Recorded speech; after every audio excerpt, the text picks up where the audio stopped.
लोगवा बाज कहत रहे दिहली माई लइका, सुना पोताइल बावे मुदई के मुंह में कड़खा। Presenting by माँ दयावती Films।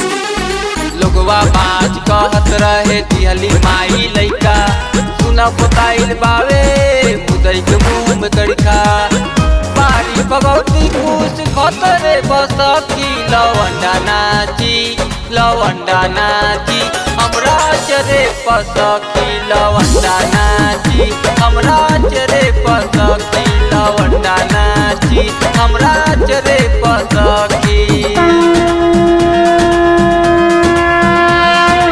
बोल सच्चा दरबार की।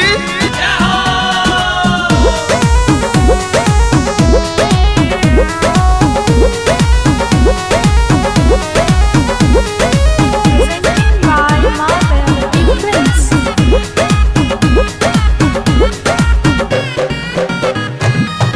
खोइछा में धके मिठाई बटवाइब, हजमा बुलाई हम त जाटा कटवाइब। खोइछा में धके मिठाई बटवाइब, हजमा बुलाई हम त जाटा कटवाइब।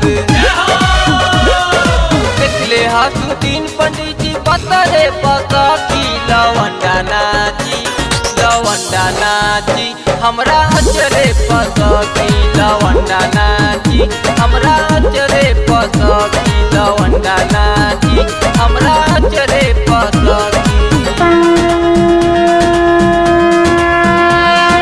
बोल सच्चा दरबार की।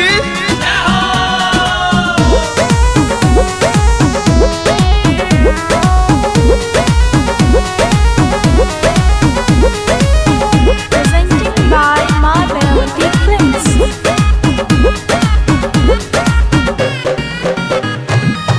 दुर्गा के दया से मिटले दाग बाज के, उज्जवल संतोष पूजा करे सुबह साँझ के। Presenting by माँ दयावती Films। दुर्गा के दया से मिटले दाग बाज के, उज्जवल संतोष पूजा करे सुबह साँझ के।